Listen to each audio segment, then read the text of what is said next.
Começando, certo? Falando de bombas, que é um equipamento extremamente rico, então dá para falar muita coisa de bombas, certo? Vamos falar um pouquinho. Primeiro, vamos tentar definir um conceito sobre pressão. Tá? Então, existe uma definição de pressão que é muito importante em bomba, que eu vou estar usando já na aula de hoje, certo? Quando eu estiver falando de um mecanismo de dano chamado cavitação. Então, é importante definir o que é pressão de vapor. Então, vamos pensar assim: todo fluido ele vaporiza a uma dada temperatura e uma dada pressão. A pressão que ocorre essa vaporização, certo, é chamada pressão de vapor. Então, pela definição que está escrita aí na tela que vocês estão vendo, é a situação do fluido onde uma determinada temperatura coexistem as fases de estado líquido e estado vapor. Ou seja, quando está vaporizando, a vaporização não é instantânea, então durante um intervalo de tempo vai coexistir duas fases, o líquido e o gás. Certo? Então, essa pressão de vapor, ela varia com a temperatura. Então, por exemplo, numa temperatura de 25 graus, a pressão de vapor, tá, é de 0,239 MCA. Isso aí está falando da água. Então, essa pressão vai variar de qual seja o líquido, o fluido que a gente está falando. Se o líquido estiver a 100 graus, perceba que a pressão já vai estar em 10,33 MCA. MCA é milímetro de coluna d'água, metro de coluna d'água, na verdade, né? Que milímetro seria 2 M. Que essa pressão aqui, 10,33 MCA, é igual a 1 atmosfera. Tá? Então, é só para registrar o que é pressão de vapor. Na aula passada, a gente teve o prazer, né, de conversar sobre pressão absoluta, pressão manométrica, que são conceitos importantes, mas são conceitos de física. Tá? Então, agora, e pensando assim, quanto maior a temperatura, maior a pressão de vapor. Existe uma relação direta entre pressão e temperatura. Na verdade, existem outras três propriedades que definem a mudança de estado físico, né? Se a gente está falando de uma matéria, e se a gente está falando de fluido, né? Porque bomba interessa a fluido e líquido, certo? Então, é a mudança de líquido para gás e a volta, né, que é a condensação, vai ser definido por 5 parâmetros termodinâmicos, que é pressão e temperatura, que é esse que a gente está discutindo aqui, mas tem outros 3 que são muito pouco usados em bombas, que é peso específico, que é entalpia e que é entropia. Ok? Então, aqui essa tabelinha mostrada embaixo, ela está mostrando que para cada valor de pressão, existe um valor de temperatura e de mudança de fase. Ou daria para falar o inverso. Para cada temperatura existe uma pressão em que essa mudança de fase ocorre. Esse par, pressão e temperatura, estão interligados. Ok? Vamos guardar esse conceito desse jeito, sem se aprofundar mais. Quando a gente vai falando do mecanismo de dano, que a gente vai falar de cavitação, a gente volta a falar um pouquinho mais e tenta dar um exemplo prático. Por que é importante entender esse conceito? Então, agora, já que a gente vai falar de bombas, é importante a gente diferenciar o uso da bomba. O equipamento bomba é usado para transportar um fluido de um ponto a outro, certo? Agora, existem 2 tipos de fluido. Fluido é massa que consegue se mover, massa que tem a possibilidade de ser colocada em movimento. Vamos definir isso de uma maneira bem simples. Então, existe um fluido que está no estado líquido, existe um fluido que está no estado gasoso. O fluido que está no estado líquido, ele é incompressível. O fluido que está no estado gasoso, ele é compressível. Então, os líquidos ou os fluidos incompressíveis, eles são transportados usando um equipamento chamado bomba, enquanto que os gases usam-se equipamentos chamados compressores. É importante entender essa primeira definição. Eu não uso bomba para mover um fluido se esse fluido estiver no estado gasoso. Existe um termo até muito usado academicamente, certo? De um equipamento chamado bomba de vácuo. Se eu estou movendo o gás que está numa região e eu tiro esse gás de modo que eu tenha a ausência da pressão atmosférica, porque eu removi todo o ar presente em um determinado espaço, eu fiz vácuo, consequentemente, eu não posso estar usando uma bomba, eu estou usando um compressor. Então, o nome correto seria compressor de vácuo, mas se, vamos dizer assim, se vulgarizou, se é que pode falar assim, chama bomba de vácuo, mas percebam aqui já uma diferença. Ok? Então, a partir do momento que eu preciso mover um líquido de um ponto a outro, perceba, eu tenho que adicionar energia, porque o fluido, o líquido, no caso, a gente falando de bomba, ele não vai sair, por exemplo, desse reservatório inferior aqui e passar por esse reservatório superior por conta própria, certo? Para que ele consiga ser transportado desse ponto até esse outro ponto, eu preciso fornecer energia a essa massa líquida. O inverso, certo? É possível fazer sem o fornecimento de energia. Por quê? Porque o líquido que está nesse reservatório aqui em cima, ele tem energia potencial acumulada. Então, ele vem e pode se mover ao longo dessa tubulação aqui e vir até esse reservatório aqui embaixo, liberando energia potencial. Agora, esse reservatório aqui, o líquido que está acumulado em relação a esse ponto, não tem nenhuma energia acumulada. Então, a energia potencial tem a ver com a diferença de altura. O fluido que está no ponto mais alto, ele acumula a energia potencial proporcional a esse desnível, a esse ΔH, essa diferença de altura. Quando, então, você precisa mover um líquido de um reservatório inferior para um reservatório superior, você vai precisar de um equipamento chamado bomba. Então, essa é a função do equipamento que a gente está discutindo aqui. E para que você consiga transportar esse líquido, você tem que fornecer a energia necessária a esse transporte. Para que essa energia, uma vez sendo acumulado no líquido, ele consiga ser, vamos dizer assim, transportado. Então, vamos ver o seguinte. Então, quando a gente tem...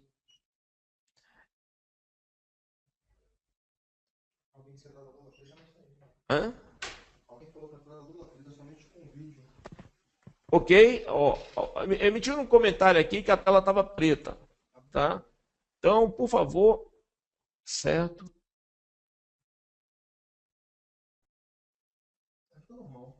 Eu acho que está normal. Deixa eu ver aqui onde é que eu... Veja se abre o de alguém. Pergunte a alguém. Pergunte a Rodolfo. Vamos ver aqui, perguntar aqui.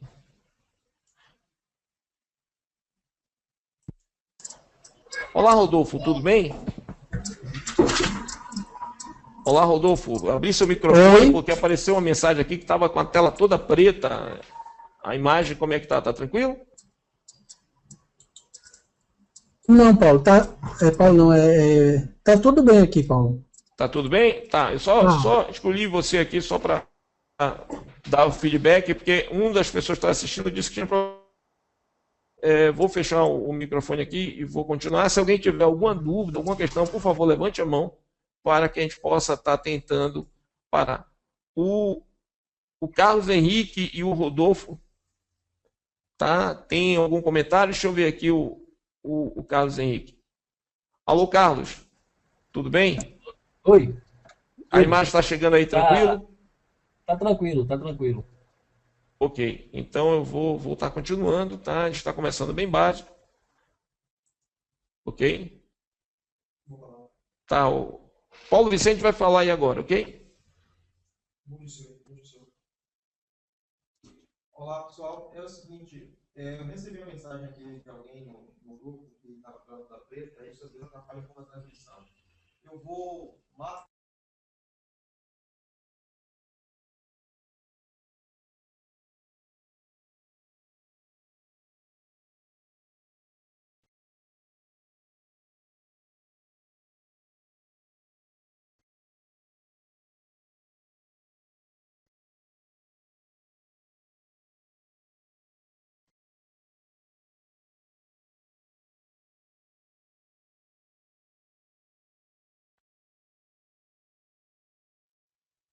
Beleza, professor. Tô ouvindo. Tô ouvindo, professor. Tá me ouvindo? Tá ouvindo o retorno? Tô ouvindo. Tá tudo ok, então. Tá ok.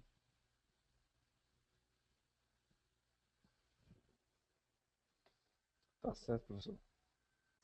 Valeu.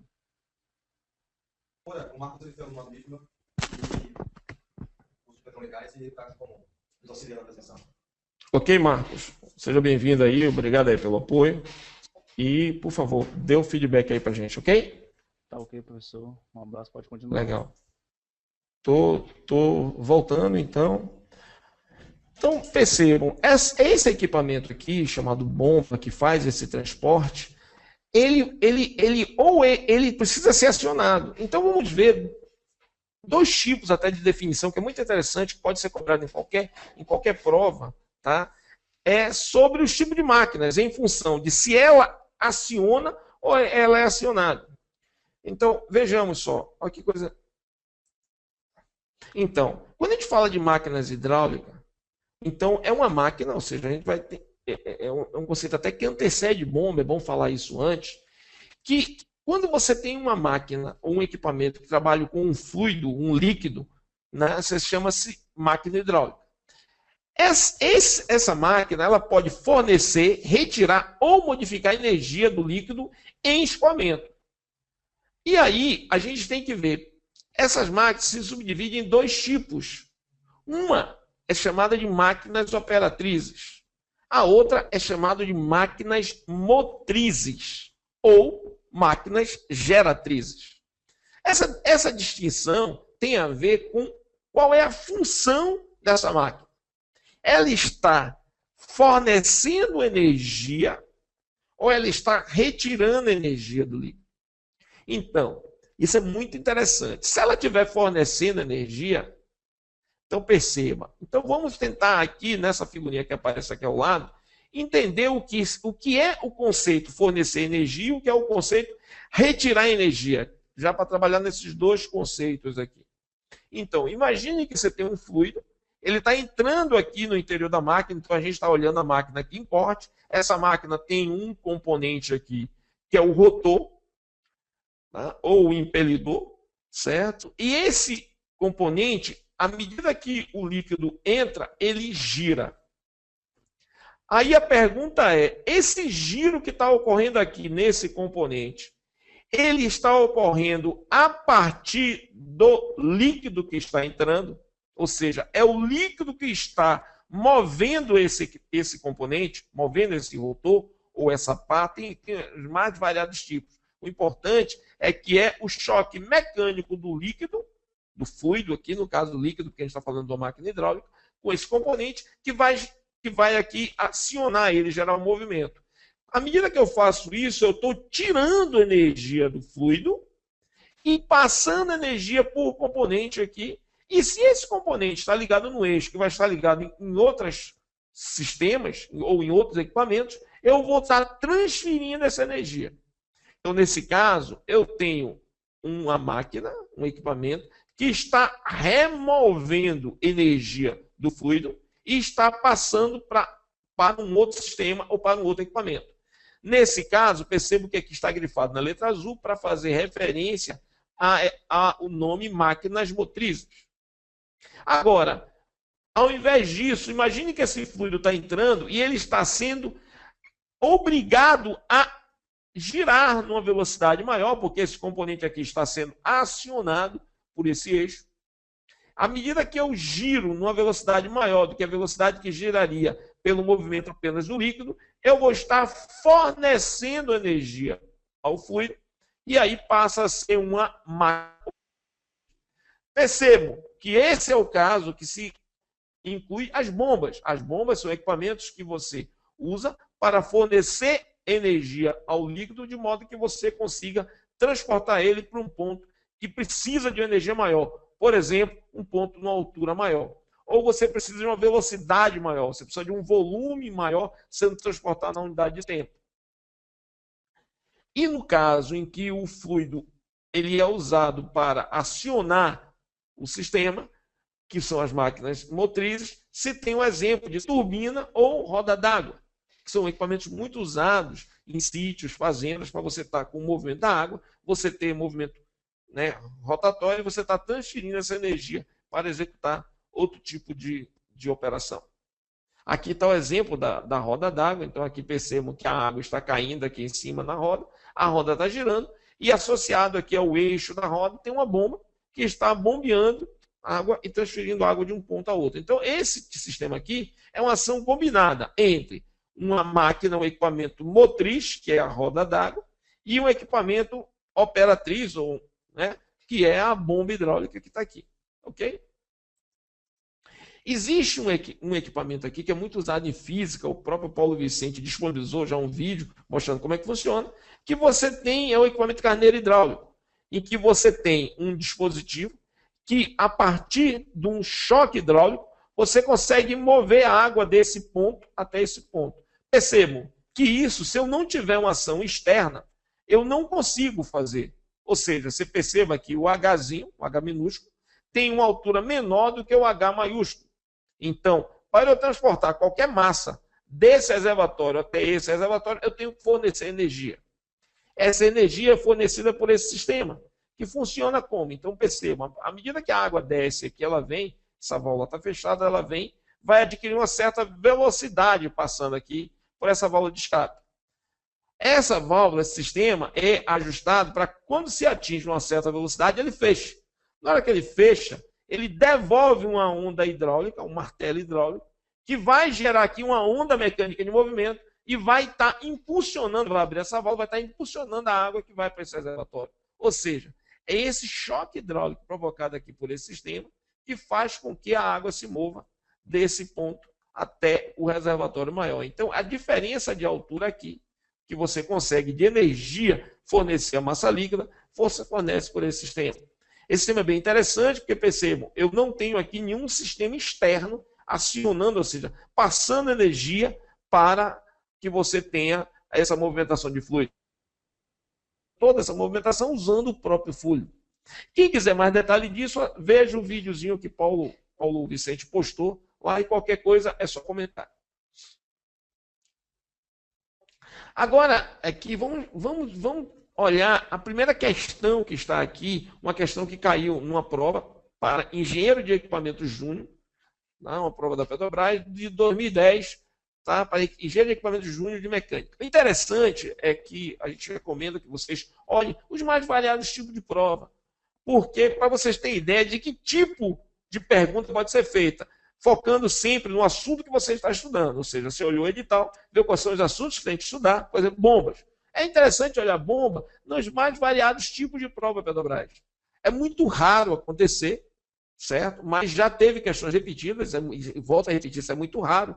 Então, não é para ver a mesma questão, é para ter uma noção de como o assunto pode ser abordado, que tipo de complexidade, tá, pode estar na questão, considerando que todas as provas normalmente são para júnior, então a complexidade normalmente tem que ser, né, nível inicial. Mas vamos ver aqui o que é que está sendo questionado aqui nessa questão. Está pedindo aqui para associar os equipamentos da primeira coluna às características apresentadas na segunda coluna. Percebam, então aqui tem 3 equipamentos, que é compressor, turbina e bomba, e aqui tem 4 características, certo? Que dessas 4, 3 vão estar associadas a um desses equipamentos. Então, a primeira pergunta é: compressor é um equipamento rotativo dedicado à produção de trabalho de um eixo produzido a partir da queda de pressão de um fluido. Então, perceba, compressor não tem a ver com queda de pressão. Tanto o compressor quanto bomba são 2 equipamentos associados a elevar pressão, aumentar a energia. Então, queda de pressão, está dando a ideia aqui, que eu estou produzindo energia, né? Eu estou transformando energia a partir da queda de pressão num trabalho de um eixo. Quem faz isso aqui é o equipamento chamado turbina. Equipamentos que operam com gases e é utilizado para aumentar a pressão do fluido pela adição de trabalho no eixo. Perceba, equipamentos que operam com gases e aumenta a energia, adiciona, né, energia ao fluido gasoso pelo trabalho de um eixo, ou seja, pelo giro de um eixo, é realmente compressor. E equipamento que opera com líquidos é utilizado para aumentar a pressão do fluido pela adição de trabalho do eixo. Então, esse caso aqui seria bomba. Certo? Equipamento onde ocorre a transferência de calor de um fluido a outro. Não, isso aqui seria uma característica do trocador de calor, que é o nome que não aparece aqui. Então, se a gente olhar, a resposta certa seria 1, que compressor estaria associado a esse item aqui, conforme a gente falou. O 2, turbina, estaria associado a esse item aqui. E a bomba estaria associado a esse equipamento aqui. Ok? Alguém tem alguma dúvida? Deixa eu ver aqui como é que estão a participação de vocês. Certo? Vamos ver aqui se alguém tem algum comentário, alguma coisa. Eu estou indo mais rápido porque isso está exatamente igual à aula que foi passada na vez passada. Muitas pessoas já assistiram, tá? Mas se alguém, eu estou olhando aqui as mãozinhas levantadas. Se alguém tiver alguma mão, alguma coisa assim, tá? Eu vou abrir aqui o microfone de Lucas para permitir aqui, porque o Lucas levantou a mão. Olá, Lucas, tudo bem? Olá, professor, tudo bom? Tá me ouvindo? Tranquilo? E aí, você quer fazer algum comentário? Só um comentário aqui em relação à alternativa S. Poderia ser um trocador de calor aí, né? Exatamente. Tá? Porque trocador de calor é o equipamento onde ocorre a transferência de calor de um fluido para outro. Perfeito. Obrigado. Tranquilo? E aí, tá me ouvindo bem, Lucas? A velocidade, como eu estou passando as informações, Tá bem nítida a voz aqui, tá tudo beleza. Pronto, então eu vou continuar, ok? Muito obrigado pela participação. Vou estar fechando seu microfone e daqui a pouquinho a gente volta a olhar. Se alguém quiser fazer mais algum comentário, é extremamente bem-vindo. Lembrando que essa discussão aqui é uma discussão conjunta com vocês, ok? Muito obrigado. Deixa eu ver aqui. O Yuri levantou a mão aqui. Eu vou fechar o microfone de Lucas aqui e vou abrir o microfone de Yuri. Olá, Yuri, tudo bem? Não. Opa, professor, beleza. Só gostaria de saber, ali no conceito de turbina, a parte de que cai a pressão do fluido de trabalho. É isso, perceba. A turbina é um equipamento, conforme eu mostrei naquele slide anterior. Deixa eu voltar aqui para te falar aqui. Se você olhar, nesse slide aqui, você está vendo, à medida que o fluido entra na parte que provoca a movimentação do rotor, ele vai, esse rotor ele está sendo movido pelo movimento do líquido da turbina, ok? Que turbina é essa? Turbina hidráulica. Isso é muito usado em queda d'água. Então pense assim, a água está no ponto mais alto, ela está descendo, então ela tem energia potencial, ela vai descer e vai transformar a energia potencial em energia cinética quando ela entra em contato com esse sistema aqui que provoca o giro do rotor. Provoca o giro, ela vai perdendo energia porque ela está transferindo energia para o sistema que está girando, ok? Então, a partir daí, queda de pressão. Então, a transferência de energia do líquido para o sistema. E aí você tem, por isso que nessa alternativa, como está colocado aqui, está aqui, ó, equipamento rotativo dedicado à produção de trabalho de eixo produzido a partir da queda de pressão de um fluido de trabalho. Então, o trabalho de eixo, ou seja, o giro do rotor, é transferido para o eixo porque ocorre uma remoção da energia do fluido. E essa remoção de energia tem como consequência para o fluido um abaixamento de pressão. Okay? Beleza. Tranquilo. Deixa eu ver se alguém tem mais alguma dúvida aqui. Então, eu estou continuando. Vou fechar seu microfone, Yuri. Muito obrigado pela sua participação, ok?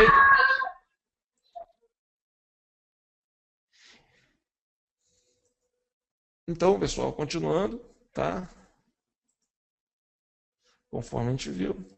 E aí, ó, o interessante. Então, bomba, como eu falei, são máquinas hidráulicas operatrizes. Isso é, máquinas que recebem energia de um motor ou turbina e transformam parte dessa potência em energia cinética. Ou seja, essa energia recebida, certo? Que foi introduzido através de um outro equipamento no eixo da bomba. Então, a bomba tem um eixo. Ela está recebendo energia ou de uma turbina ou de um motor. Esse motor pode ser um motor a combustão, pode ser um motor elétrico, certo? A partir do momento que ocorre o giro desse eixo da bomba, essa energia vai ser passada ao fluido e, a partir daí, esse fluido vai estar podendo ser transportado de um ponto a outro, podendo aumentar a velocidade, depende qual é a função que se deseja que essa bomba faça. Por isso que bomba é uma máquina hidráulica operatriz, que se classifica em dois tipos.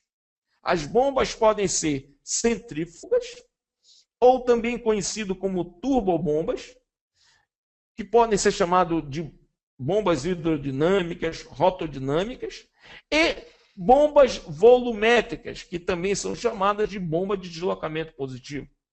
Então, percebam, as bombas, elas se classificam de acordo com o mecanismo, o modo como a energia é passada para o fluido em bomba centrífuga,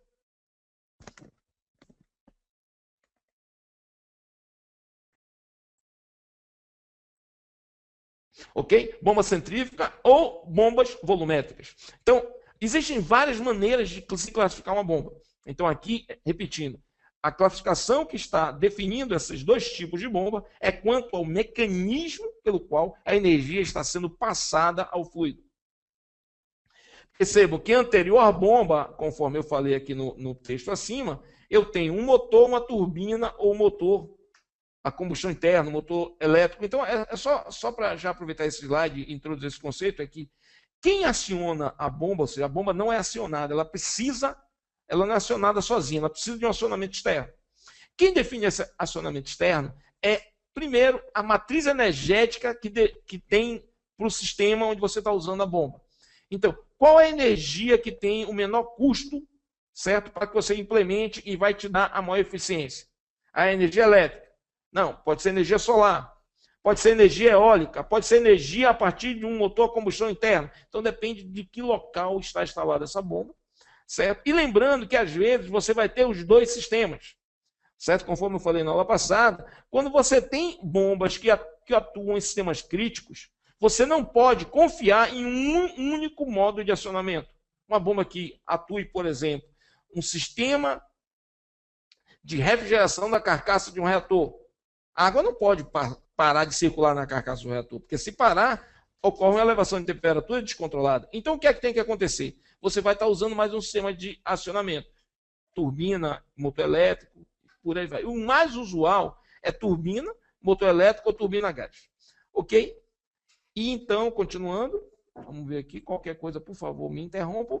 E agora é bom falar que quando se fala em bomba, normalmente é bomba centrífuga. E a gente vai ver que as bombas centrífugas se dividem em alguns tipos, eu vou mostrar os principais aqui.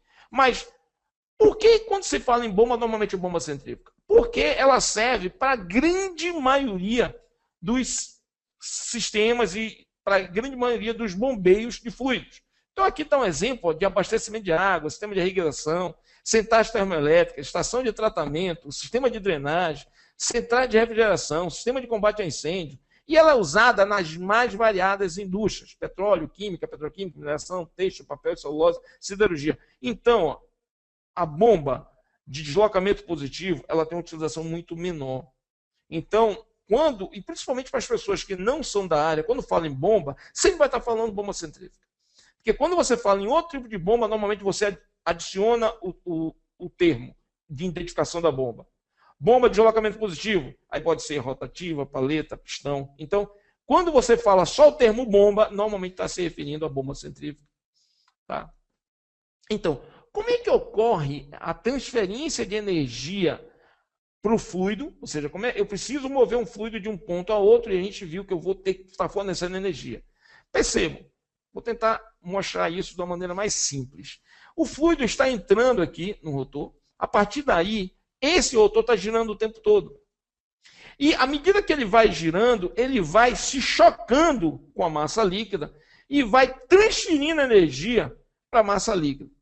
Ok? Então, essa transferência é por choque e por movimento. Então, vai o tempo todo se chocando e transferindo energia. E vai fazendo isso usando a força centrífuga. Então, entra na região central e vai meio que arremessando o líquido, impulsionando ele para a periferia, o tempo todo girando. Ok? Aqui está um exemplo de uma bomba centrífuga, conforme a gente vê. Então, o fluido normalmente entra no centro, gira e sai pela periferia aqui, né?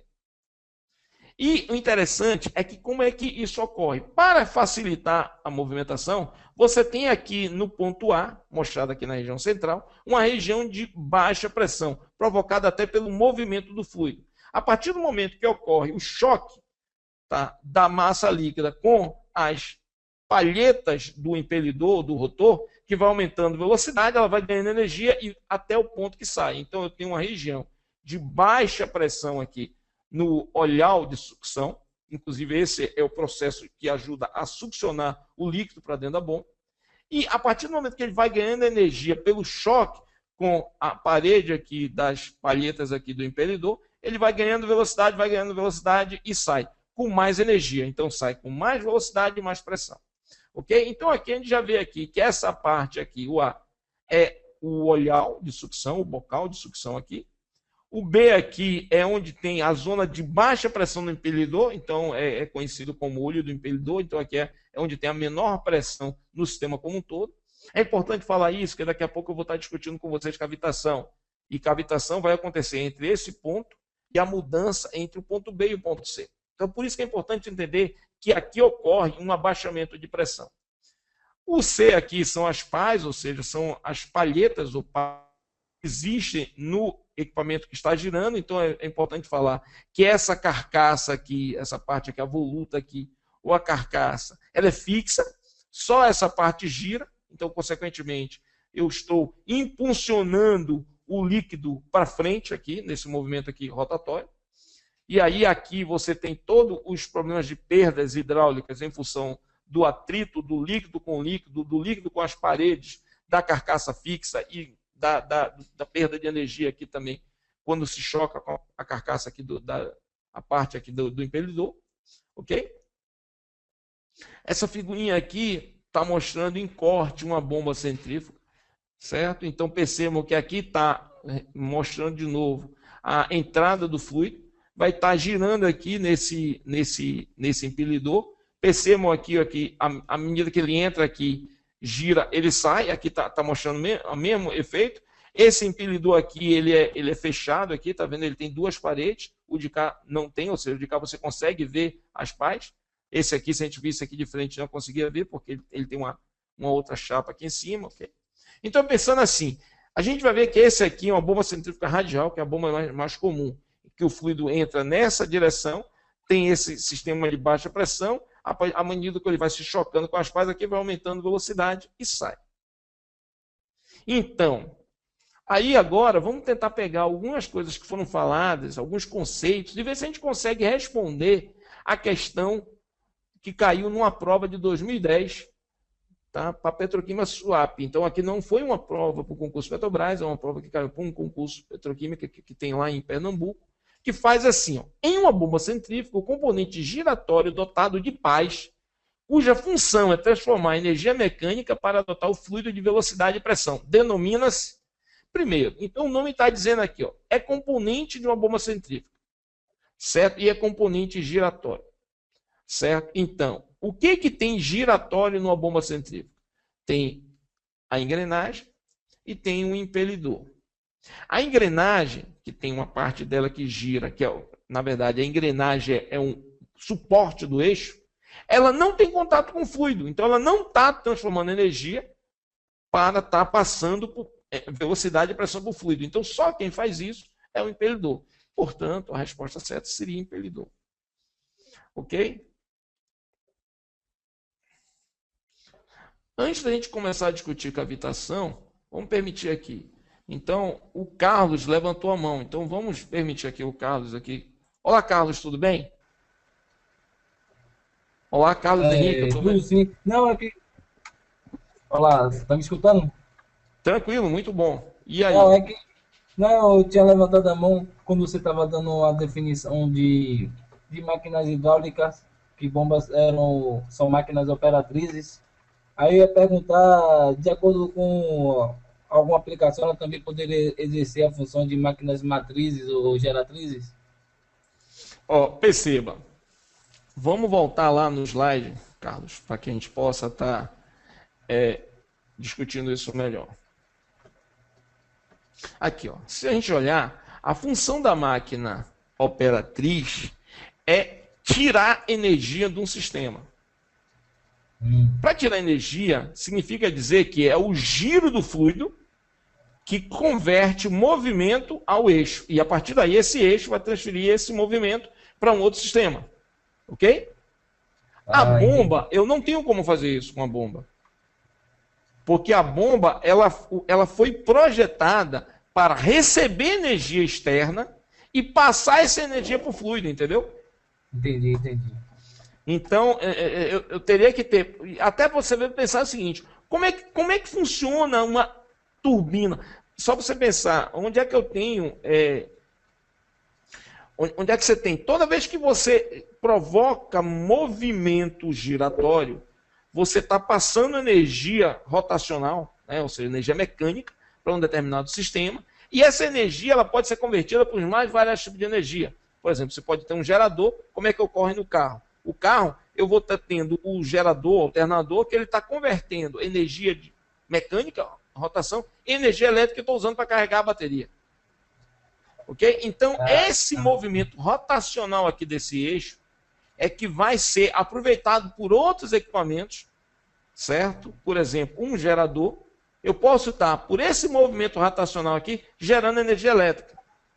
Porque a partir do momento que eu tenho um induzido, que eu começo a girar um eixo dentro do induzido, eu vou começar a gerar uma energia elétrica numa determinada fase. Ok? A bomba, ela não tem essa função. A bomba só pode ser máquinas operatrizes. Okay? Entendi. Para eu conseguir fazer isso, eu teria que ter uma turbina. A forma geométrica da turbina é diferente de uma bomba, ou seja, a posição das palhetas, o ângulo de incidência, ou seja, para você maximizar o aproveitamento de energia, é totalmente diferente do sistema, entendeu? Entendi. Daria para pensar assim, é parecido, mas o que acontece? A bomba, você quer pegar energia de um eixo e transmitir essa energia para você levar a energia de um fluido. A turbina, não, você quer pegar a energia que está num fluido e você quer transferir essa energia para um eixo. Da parte... Entendi, agora ficou claro. Ok? Ok. Tá, tranquilo. Mais alguma dúvida, alguma coisa assim? Não. Tá ok, tranquilo. então sinta-se à vontade, tá? O que a gente puder aqui, o importante é que esses conceitos fiquem claros, porque o que é explorado nas provas Petrobras?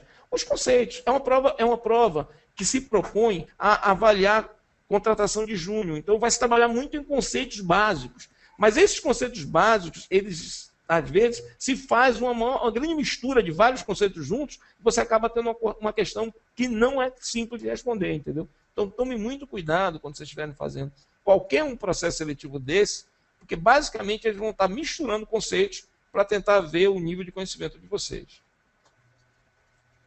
Ok, então vou estar fechando seu microfone, Carlos, e vou estar continuando, ok? Ok.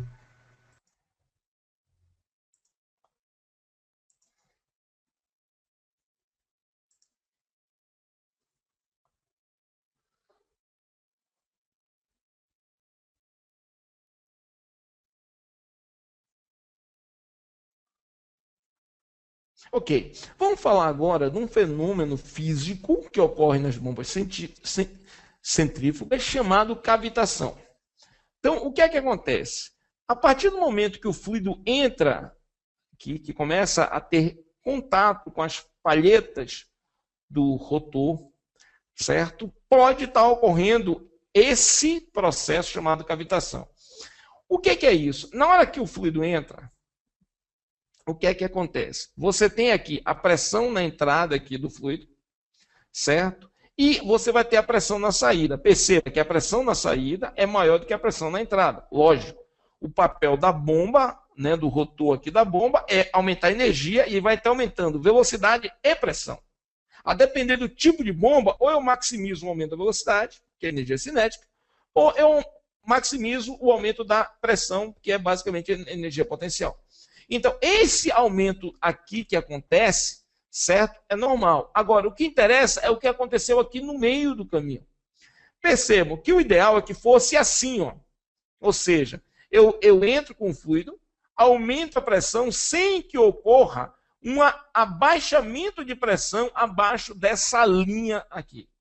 O que é que essa linha vermelha tracejada está indicando no gráfico? Primeiro, esse gráfico é um gráfico de pressão versus ponto da bomba. Ou seja, aqui é a sucção, aqui é o centro da bomba e aqui é a descarga. Então, é a entrada, como se fosse assim, ó, entrada, o ponto B aqui, a entrada aqui, ou A, um pouquinho anterior a B, lembrando aquela vista em corte. Então, aqui o B. O E aqui, que é o olho, a região central, estaria mais ou menos entre B e C, e a descarga estaria aqui entre D e E. Olha o que é que acontece, olha o que pode acontecer nessa região aqui entre B e C. Pode acontecer um abaixamento de pressão a um valor inferior à pressão de vapor. Lembrando na definição do primeiro slide que pressão de vapor é uma condição que, quando atingida, o líquido vaporiza. E aí, o que é que forma aqui dentro? Bolhas de líquido, né, bolhas de gases no líquido, ocorrem nessa região. Aí, o que é que vai acontecer com essas bolhas? Elas vão estar formando, e a partir do momento que eu começo a transferir energia aqui pelo impelidor, essa pressão aumenta e a bolha vai e se volta a ser líquido. Se a gente pensar em como ocorre a vaporização, há uma expansão. Então, toda vez que você tem uma massa líquida vaporizando, ela aumenta de volume. Então, dentro dessas bolhas vaporizadas, eu tenho um volume maior.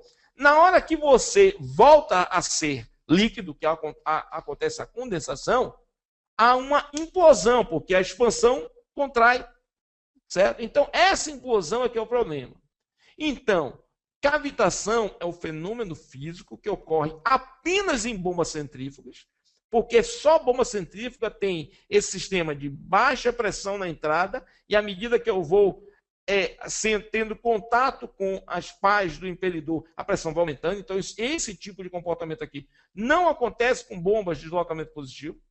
Então, lembrando que a gente tem dois tipos de bomba centrífuga e bomba de deslocamento positivo. Bomba de deslocamento positivo, a elevação da pressão é o tempo todo contínua, não tem um abaixamento de pressão para depois ter uma elevação. Ok? Então, para que isso aqui ocorra, eu tenho que ter esse comportamento. Então, é um mecanismo que só ocorre em bombas centrífugas, e ocorre porque, em função dessa região de menor pressão aqui ocorrer a vaporização, quando a pressão volta a subir, esse gás, essa bolha aqui que está implodida aqui, vai implodir e vai estar gerando um problema. Tá? Que problema é esse? O problema é o choque da onda mecânica gerada pela implosão dessa transformação de fase que ocorre no retorno à forma líquida. Tá. Então a gente vai ver isso, e só mostrando aqui, só trazendo de volta aquela tabelinha. É importante que se conheça que para cada temperatura existe uma determinada pressão aonde você ocorre essa mudança de fase. Nas bombas centrífugas, isso não deve ocorrer. Então, você deve estar muito preocupado que qual é a pressão na entrada da bomba, porque se essa pressão for muito próximo da pressão de vapor, o abaixamento de pressão que ocorre aqui por causa dessa zona de baixa pressão vai fazer com que isso ocorra naturalmente e vai gerar o problema de cavitação. Deixa eu tentar mostrar isso aqui. Olha o resultado de como ocorre a cavitação. Deixa eu mostrar um videozinho aqui antes, para tentar ficar um pouco mais claro. Então, percebam, aqui está sendo mostrado o líquido entrando na bomba. Então, aqui essa parte azul da tela é o líquido. Percebam que aqui está a pá do impelidor, que vai estar em giro, não vai dar para perceber o giro, porque vai estar em movimento aqui. Mas a gente vai ver aqui as bolhas sendo formadas nessa região. Ao lado aqui vai se desenhar a espessura do componente mecânico que está recebendo um choque mecânico, e percebam o que é que acontece. Então, peraí, deixa eu voltar aqui. Olha aqui, ó, as bolhas sendo formadas. O que são essas bolhas? É a vaporização do líquido. Aqui na parede, olha o que acontece quando tem um choque mecânico dessas bolhas com a parede de metal. Percebam que esse choque, a liberação de energia é muito grande. E aí, à medida que vai tocando, vai gerando desgaste. Então, aqui, ó, aqui mostra a superfície onde houve o toque. E aqui vai estar mostrando um corte da seção longitudinal. Percebam que está começando a ter um desgaste, uma remoção de metal por causa desse choque mecânico, que é simplesmente e que fica com esse aspecto. Então, percebam, a cavitação ela ocorre porque eu tenho um abaixamento de pressão abaixo da pressão de vapor. Então, é importante ver isso. A bomba centrífuga ela tem que operar o tempo todo desse jeito. Eu não posso, em nenhum ponto que é normal, é o processo operacional da bomba, de baixa pressão, e a partir do momento que vai sendo impelido pelo rotor, eu estou tendo uma elevação de pressão. Então, esse aqui é o comportamento normal da bomba centrífuga. Então, o cuidado na seleção da bomba é que nesse ponto de pressão mais baixa, não pode ser inferior à pressão de vapor do líquido que está bombeando. Então, por isso é que você tem que conhecer, na especificação da sua bomba, qual é a temperatura que vai ocorrer todo o sistema, porque essa temperatura varia por causa da mudança de energia aqui, então tende a ir aumentando.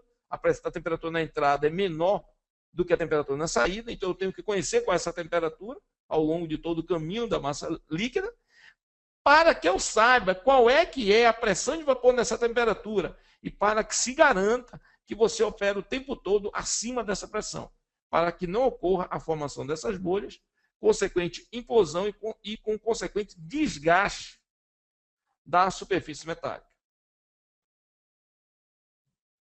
Ok? Então, baseado nisso que eu acabei de discutir aqui com vocês, tem uma questão, vamos tentar responder essa questão aqui do engenheiro de equipamento júnior, né, uma prova a quem é candidato ao processo de engenheiro de equipamento júnior da Petrobras de 2012. Então, vamos ver aí. Ó. Alguém se habilita a discutir aqui? Ou seja, o que é que está falando aqui? Está falando sobre o fenômeno de cavitação pode ocorrer em bombas centrífugas, afetando o desempenho. Tal fenômeno consiste na... Então, a ideia aqui é que a gente tente olhar nessas 5 alternativas, qual é a alternativa que mais representa o processo de cavitação.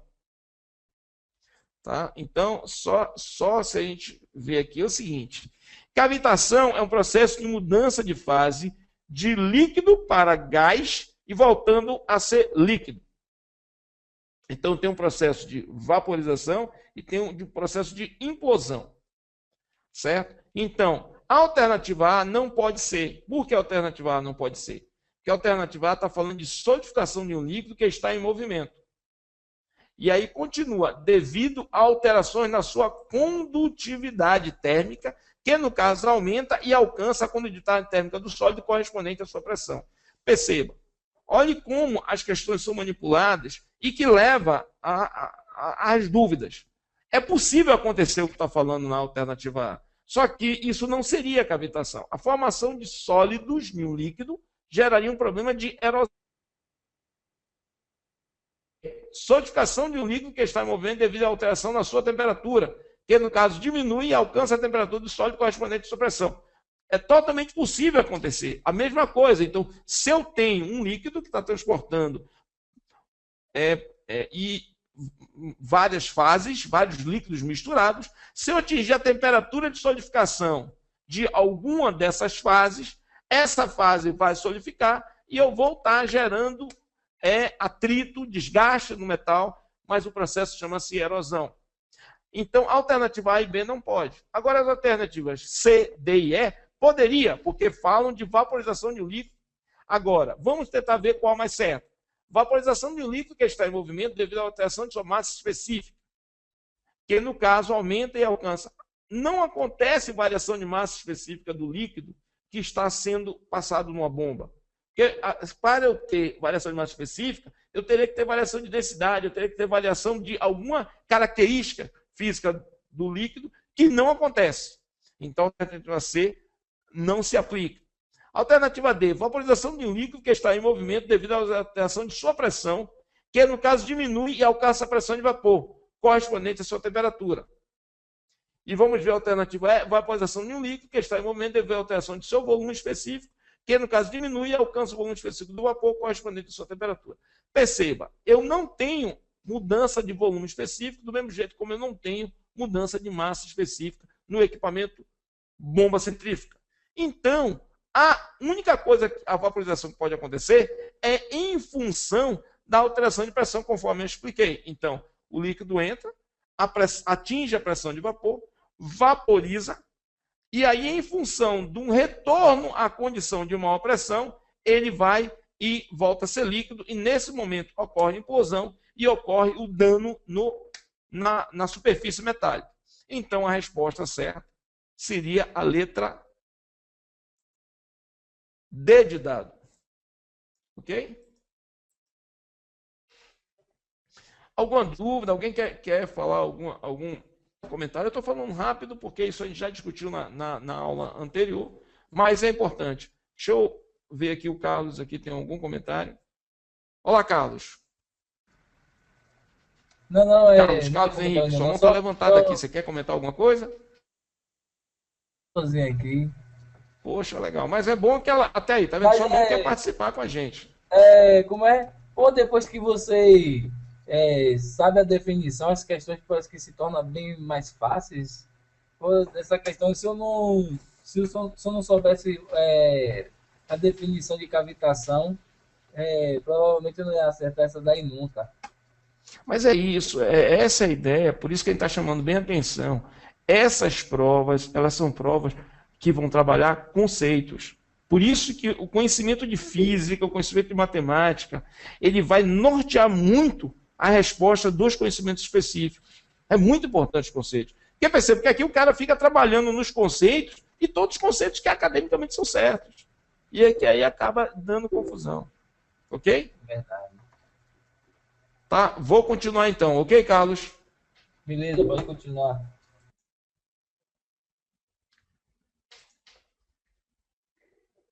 Então, pessoal, então acabamos aqui de ver a questão da habitação.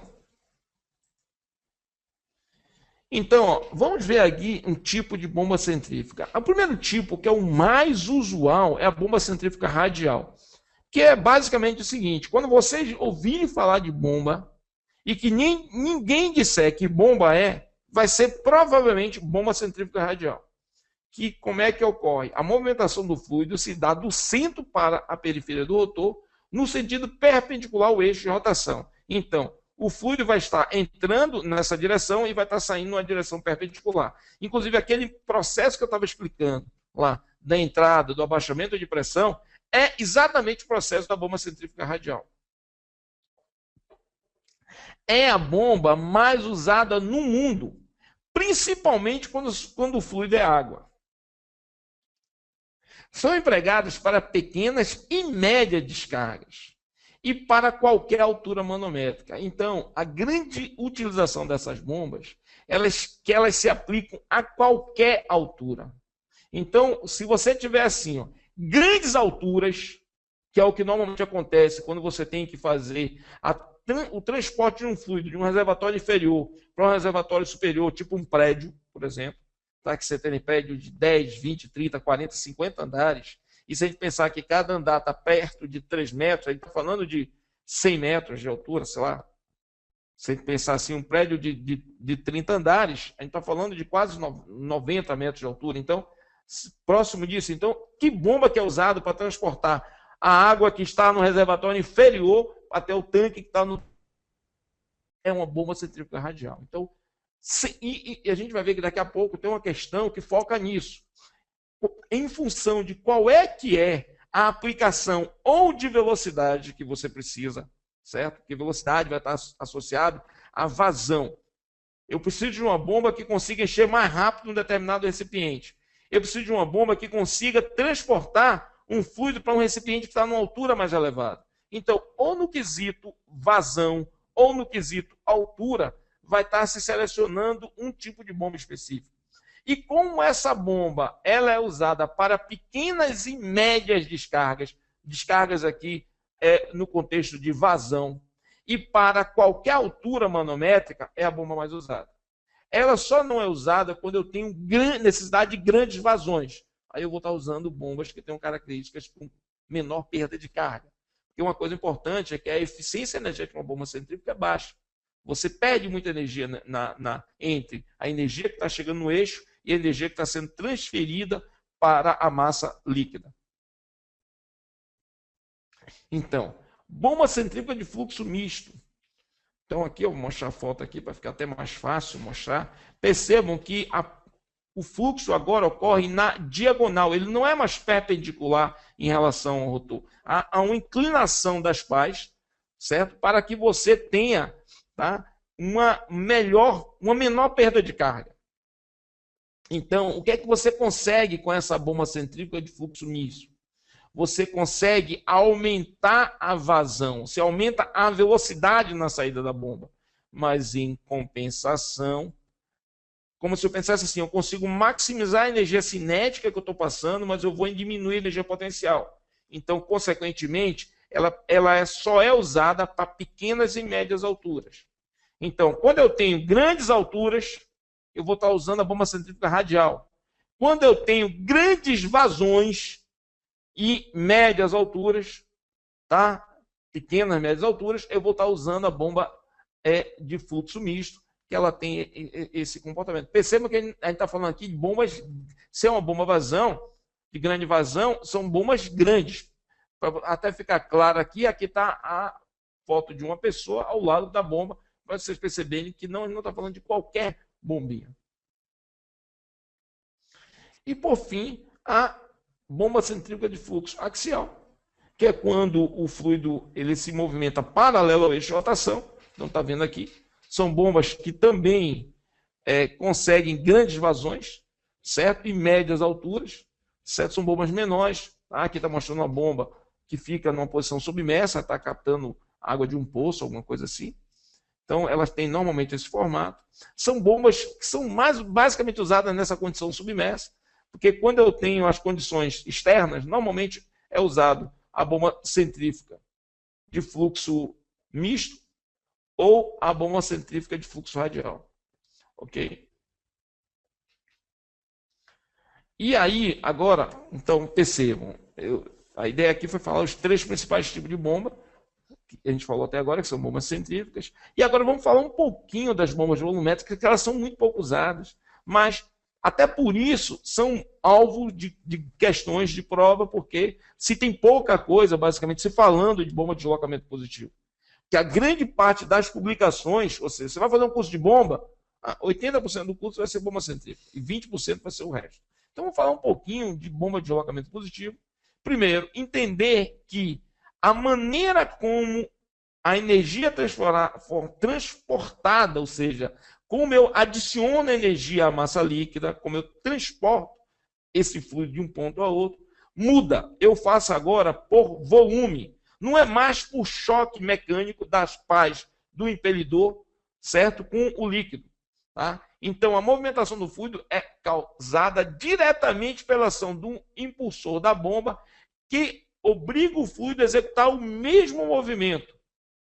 Isso, o movimento pode ser feito a partir de um êmbolo, engrenagem, lóbulos, palheta. Então, perceba, vamos tentar ver aqui. Ó. Eu tenho aqui um êmbolo, um pistão. Na hora que você tem um movimento vertical aqui, impulsionando esse pistão para baixo, você está deslocando todo esse volume e está gerando aqui uma... Assim, você está adicionando energia a essa massa líquida e ela está subindo aqui. Ó. Então, eu estou deslocando o volume por esse movimento do pistão. Então, por causa disso, esse tipo de bomba recebe o nome de volumétrica. Porque o fluido, de forma sucessiva, ocupa e desocupa espaço no interior da bomba. Então, percebam, eu tenho, no momento que eu aciono o êmbolo, ele desce, esse volume é deslocado aqui com a energia maior, porque a energia que ele recebeu por causa do movimento do êmbolo é deslocado aqui, ele vai tendo esse movimento, e a partir do momento que eu subo, continuamente eu vou estar volume ocupado, volume bombeado, volume ocupado, volume bombeado, ok? Aí, por isso, são chamados de bombas volumétricas. Esses volumes são conhecidos, e o que é que acontece? E, normalmente, o movimento desse fluido se dá na mesma direção da força que ele transmite. Então, percebam, ele está se movimentando, vamos ver aqui, ó. Então aqui, percebam como é fácil confundir essa bomba com a bomba centrífuga quando você olha assim rapidamente. Olha o que está acontecendo, essa bomba aqui é uma bomba de palheta. Como é que funciona essa bomba? O líquido está entrando aqui, a setinha está mostrando, está ocupando esse volume. Então, vamos pensar de modo bem gradual aqui, em slow motion, certo? Ou seja, em baixa velocidade. Está girando esse volume, então é como se eu estivesse girando. Chega aqui, eu jogo o volume para fora. Então, eu transportei todo esse volume num único contínuo movimento até chegar na saída e ele sai. Como eu estou transportando, eu estou aumentando a velocidade com que eu giro, eu estou transferindo para esse volume de líquido um contínuo volume de energia. À medida que quando eu pego ele nesse ponto, ele está com menos pressão, e quando eu solto ele nesse ponto, eu carreguei, eu transportei para ele, eu transferi energia que estava associada ao eixo por causa do movimento de rotação aqui do sistema. Então, percebam, isso está sendo transferido volume por volume. Na bomba centrífuga não é assim. Na bomba centrífuga, a massa líquida entra e como se tomasse uma tapa. Ou seja, ela se choca com as pás do impelidor e esse choque arremessa a massa líquida para frente, que encontra outra pá, que vai... Não é nunca um volume sendo transferido continuamente. Se a gente olhar aqui, a outra bomba aqui, que é uma bomba de engrenagem, é a mesma coisa. Eu tenho um líquido entrando e ela é meio que empurrado por esse pensamento aqui de volumes, que ou seja, que cada dente aqui da engrenagem pega um volume de líquido e leva para frente, adicionando energia. A mesma coisa aqui que seria a bomba de rolos. Então, esse tipo de equipamento, chamado bomba volumétrica ou bomba de deslocamento positivo, eu tenho continuamente o líquido sendo carregado de energia até o ponto final. E a pressão dele só vai aumentando. Daí você diz que você está... E normalmente, como você desloca esse movimento aqui, vai aumentando a pressão na mesma direção do movimento, esse deslocamento é sempre positivo. Então, primeiro, é importante frisar isso. Esse tipo de modo de transferência de energia para o líquido impede que esse tipo de equipamento tenha cavitação. Então, cavitação não é um mecanismo de dano que vai provocar desgaste em bombas volumétricas ou bomba de deslocamento positivo. Primeira coisa importante. Segunda coisa importante, essa bomba ela vai sempre elevando a pressão. Então, se eu bloquear aqui nessa bomba aqui a saída do líquido, esse sistema vai explodir, independente de qual seja a espessura aqui, ou seja, se eu continuo, porque ela vai continuamente aumentando a pressão, aumentando, até que ocorra um acidente. Então, o que se sabe? Bombas de deslocamento positivo são bombas perigosas e elas precisam ter monitoramento de pressão na saída, porque pode ocorrer danos, porque a pressão vai continuamente sendo incrementada. Então, aqui vamos ver uma questão falando desse tipo de bomba de deslocamento positivo, uma questão que caiu num tipo de prova, certo? Que é técnico de projeto, construção e montagem, junho, uma prova de 2012.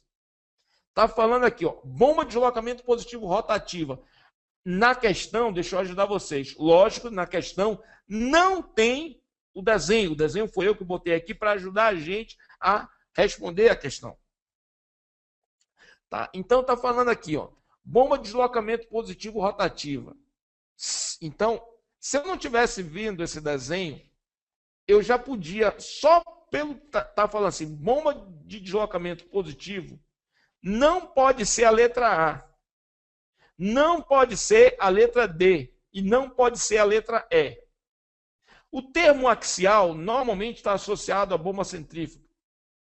E o termo da letra D já traz o nome centrífuga radial, centrífuga diagonal, certo? Então, só pelo fato de ser deslocamento positivo, só poderia ser a letra B e a letra C. A bomba de pistão, que é uma bomba de deslocamento positivo de pistão, ela não é rotativa, certo? E dessas opções aqui, a única bomba rotativa é a bomba de palhetas. E aí ainda vem mais informações. Com carcaça que define o estator de um rotor excêntrico em relação à carcaça. É a bomba. Então aqui só para mostrar, aqui está mostrando o estator, aqui tem a carcaça e aqui está o rotor e ele é excêntrico. Percebam que essa folga aqui está mostrando isso. Isso é para ao conseguir permitir que o volume vai recebendo energia aqui e vai aumentando até o final. Então, percebam, a resposta está no texto. O texto está dizendo, bomba de deslocamento positivo rotativa. Só pode ser a letra C. Ok? Alguém tem algum comentário, alguma coisa que acha que vale a pena a gente estar... Ok, então é esse aqui. Então, ninguém de mão levantada? Vou estar continuando, ok?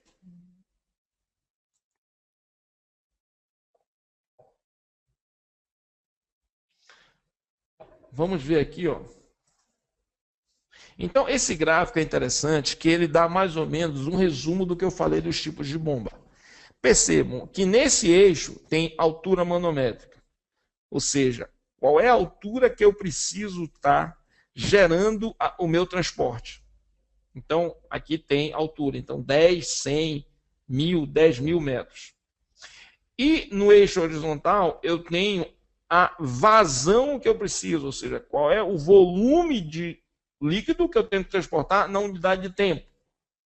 Então, percebo que quando eu tenho bombas para grandes pressões, vão ser bombas de deslocamento positivo. Quando eu tenho bombas para grandes vazões, vão ser bombas centrífugas axiais. E quando eu tenho para questões intermediárias, eu vou ter bombas centrífugas e helicoidais. Então, isso aqui é interessante mostrar que, só vou pegar os extremos aqui, bomba de deslocamento positivo é o caso de você ter grandes pressões. Então, eu tenho baixos volumes deslocados e eu tenho grandes pressões. Eu consigo vencer grandes alturas. E quando eu tenho grandes volumes a ser deslocado, certo? Eu tenho que olhar, eu não posso fazer isso se a pressão for, ou seja, se eu precisar deslocar uma altura muito grande. E aí, a gente não vai falar na aula de hoje, as alternativas que tem, quando você tem que ter grandes volumes a ser deslocado e grandes alturas a ser transportada, você vai ter que estar usando conjunto de bombas, ou em série ou em paralelo, que é uma discussão da nossa próxima aula, ok? Então, já adiantando para vocês, na próxima aula a gente vai estar discutindo a associação de bombas. Então, a gente vai estar falando um pouquinho da curva, um pouco mais da curva de bomba, que a gente já inicia daqui a pouco, em alguns slides eu vou falar, e vai estar falando um pouquinho dessa associação, tá? Ou seja, quando eu tenho uma bomba em série, eu maximizo qual parâmetro? Vazão ou altura manométrica? E quando ela está em série, e o que é ter uma ligação em série, paralelo? Que é a maneira que você tem de estar contornando essas limitações de você estar usando bomba centrífuga ou bomba de deslocamento positivo. Aqui mais uma questão para a gente estar consolidando o que a gente está falando. É uma questão que caiu na prova de engenheiro de equipamento júnior, mecânica, né, em 2010. A questão 37 diz, quando se necessita de cargas manométricas mais significativas do que as vazões, em geral se usa a bomba. Então, percebam, a bomba que é usada para qualquer altura é a bomba centrífuga radial. Então, as bombas axiais, esse gráfico até mostrava, são bombas que estão limitadas a alturas baixas, certo? E bombas centrífugas helicoidais também, ó, helicoidal e diagonal vai estar associado aqui, ó, a alturas mais baixas. Então, a bomba que consegue, tá, é a bomba centrífuga radial, ok? Ela serve para qualquer altura, mas eu não tenho a possibilidade de grandes vazões.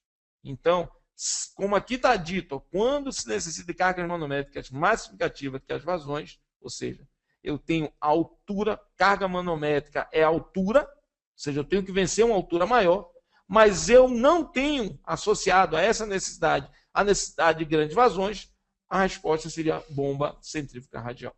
Ok? Essa foi, até aí, eu estou basicamente, eu coloquei mais algumas coisas, mas foi o que foi discutido na nossa aula passada, certo? A partir de agora, a gente vai discutir um conceito que tem, né, é o conceito de qual é a energia que eu preciso estar enxergando para poder usar minha bomba. Então, o primeiro conceito importante é altura manométrica, que é a altura total que permite dimensionar a quantidade de energia necessária a fornecer pela bomba para transportar um fluido entre os pontos. Então, perceba, quando eu dimensiono minha bomba, qual é a energia que eu preciso ter? Ou seja, eu vou ter que selecionar a bomba.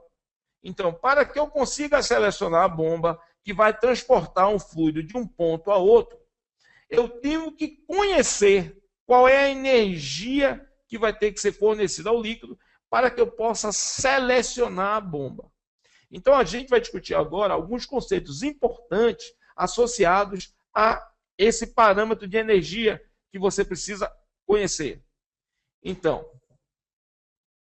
primeiro é ter ideia que essa altura elétrica ela está associada a, no mínimo, 2 parâmetros, ou seja, você deve considerar 2 informações diferentes.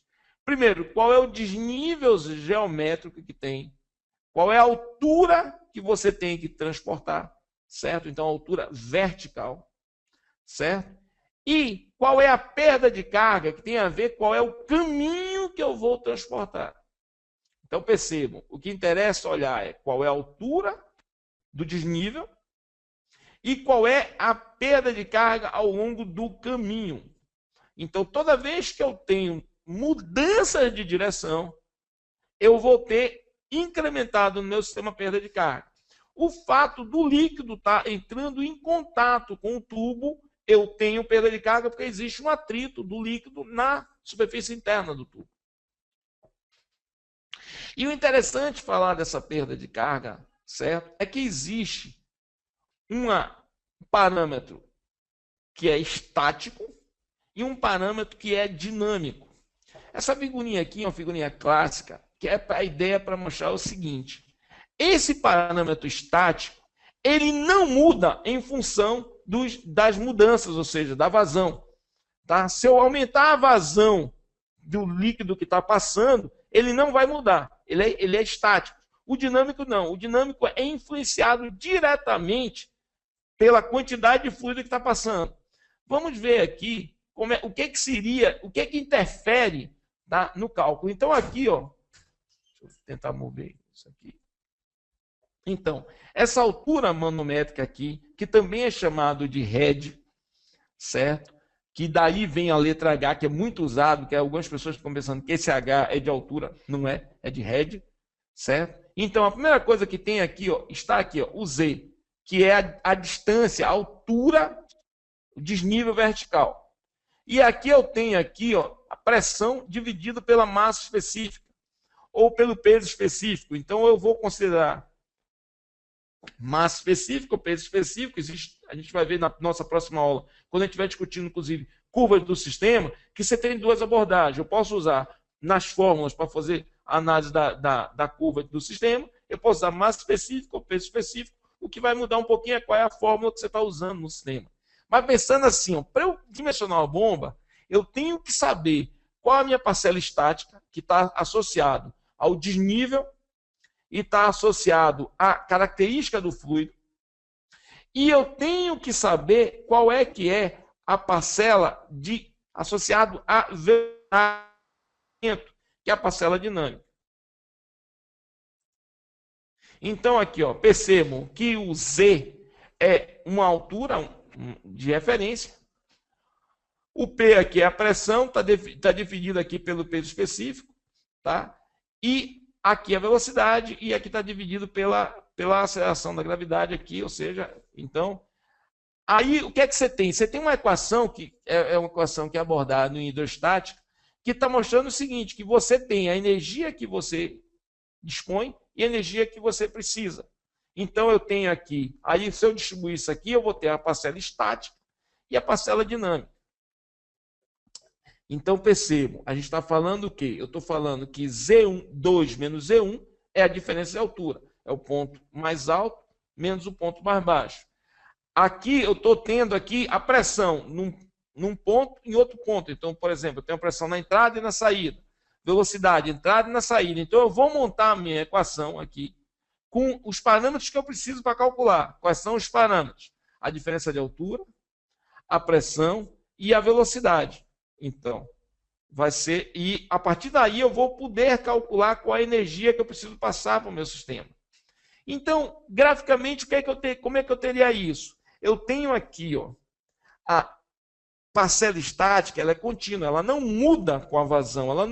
Esse gráfico aqui é um gráfico que permite você avaliar qual é a altura que eu consigo atingir e qual é que é a vazão que eu consigo atingir com uma determinada característica da bomba. Então, a altura é constante aqui, ó, independente da vazão, a parcela estática não muda a altura manométrica que você consegue atingir, ou seja, a pressão que você está tendo na saída da bomba, em função da parcela estática, ela não vai mudar com o volume que você está, basicamente assim, funcionando o seu equipamento.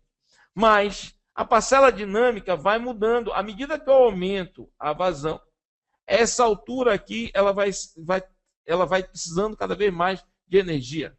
Ok? Então, percebam. E por que acontece isso? Por que a parcela dinâmica é influenciada? Então, vem as perdas de carga. Vamos tentar definir aqui dois tipos de perda de carga. Perda de carga das tubulações e perda de carga nos acessórios. Tá. Perda de carga nas tubulações, ela é distribuída. Ou seja, à medida que o fluido vai se movendo dentro do tubo, eu tenho um atrito que vai estar sendo provocado na parede interna do tubo. Como é que você consegue essa perda de carga? Você tem coeficiente que é aplicado sobre o comprimento total da tubulação. E esse parâmetro é a função do diâmetro interno do tubo, do material e da vazão que está ocorrendo. Agora, existe a outra perda de carga que é localizada. Ela tem a ver com o acessório. Tem a ver principalmente com mudança de direção. Então, aí, o que acontece? Então, a gente vai estar agora pensando no perda de carga do acessório, o atrito exercido na parede interna do acessórios e válvulas. E aí, nesse caso, você tem comprimento equivalente, ou seja, na verdade, quando a gente precisa ter uma distância percorrida pelo fluido. Essa distância, qual é o caminho percorrido, você vai ter, primeiro, um fator que você multiplica em função do atrito ao longo de todo o tubo, e para cada acessório que você vai tendo no caminho, você vai adicionando como se fosse um comprimento de tubo a mais. E aí você tem as duas perdas de carga. Só como exemplo, vou estar mostrando aqui. Ó, se você tem uma curva de 90 graus, feita em PVC, tá? Aqui ó, tem uma pergunta que é feita aqui, ó. Certo? Qual o comprimento equivalente de uma curva de 90 graus de PVC com o diâmetro de 3/4? Então percebam, para a gente responder essa pergunta, teria que ver aqui. Ó. Curva de 90 graus está aqui. PVC, 3/4. Então, eu tenho um comprimento de 0,5 metros. Ah, legal. Então, significa dizer que essa curva de PVC de 90 graus tem o mesmo atrito, a mesma perda de carga distribuída, ou seja, a gente está falando de um componente localizado, que um trecho de meio metro de PVC tem. E aí você diz que você tem, nesse caso, um comprimento equivalente. Perceba, se eu, em vez da curva, se usasse um joelho de 90 graus do mesmo material PVC, eu teria agora uma perda de carga equivalente a 1,2 metros, ou seja, eu teria uma perda de carga maior do que o dobro. Então, o interessante nesse conceito aqui, para mostrar para vocês, a depender de qual seja o acessório de tubulação que você está usando, você vai aumentar a perda de carga, mudando a mudança de direção, ou seja, cada acessório desse, ele oferece, ele embute no sistema um tipo de atrito e, consequentemente, um tipo de perda de carga. Isso é em função